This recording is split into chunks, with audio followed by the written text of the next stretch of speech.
Look front ए समोर बघा सर्वांनी बघा। आज आपण एक गेम घेतोय। काय घेतोय? गेम। एक खेळ घेतोय ज्याचं नाव आहे नाम, है ना? नाम सर्वांना माहिती आहे। नाम म्हणजे काय?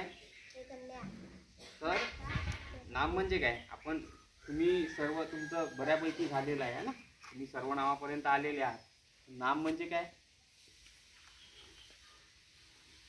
प्राणी, वस्तू, है ना? आणखी नाव, गाव, वस्तू आणि प्राणी यांची जी नावं असतात त्यांना आपण काय म्हणतो? नाम म्हणतो। काय म्हणतो? नाम। तर त्या नामामध्ये वेगळी वेगळी प्रकार आहेत। काय आहेत? वेगळे वेगळे प्रकार आहेत आणि तो प्रकार आपल्याला शिकण्याकरिता हा गेम खूप उपयोगाचा आहे आणि तोच गेम आज आपण इथे घेत आहोत।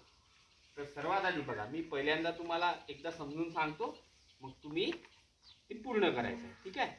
तर आता आपण सामान्य नाम घ्यायचं। जर उदाहरण द्यायचं जर झालं तर समजा मी सामान्य नाम जर घेतलं, एखादं घेतलं, मी झाड घेतलं। काय घेतलं? झाड। काय घेतलं मी? झाड हे मी सामान्य नाम घेतलं। तर आता मला विशेष नाम घ्यायचं आहे। झाड हे काय झालं? सामान्य नाम। आता विशेष नाम कुठलंही एखादं झाड, कुठलं एखादं झाडाचं नाव सांगा।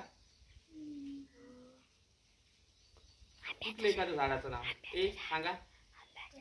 जीविका, झाडं नाही माहिती तुम्हाला? किती सारे झाड आहेत, है ना? समजा वडाचं झाड घेऊया आपण, ठीक आहे? वड घेतलं आपण। काय घेतलं? वड सर्वांना माहिती आहे। वडाचं नाव घेतलं। चला ठीक आहे, वड घेतलं। आता वड या झाडाचं गुणवाचक नाव लिहायचं आपल्याला। आता वड हे झाड आहे, पण ते कसं झाड आहे? झाड कसं असतं? हे झाड आहे मोठं, है ना? वड हे झाड आहे, तर ते झाड कसं आहे? मोठं। आणखी कसं असतं झाड? हिरवेगार राहते झाड, है ना? हिरवेगार, है ना? वड हे झाड कसं आहे?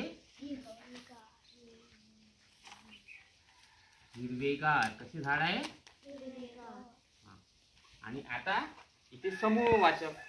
आता झाड जेव्हा एकत्र येतात, खूप सारे झाड जेव्हा एकत्र येतात, तेव्हा आपण त्यांना काय म्हणतो?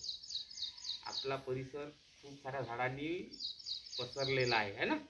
खूप सारी झाडं आहेत, पण जेव्हा खूप सारी झाडं एकत्र येतात तेव्हा आपण त्यांना काय म्हणतो?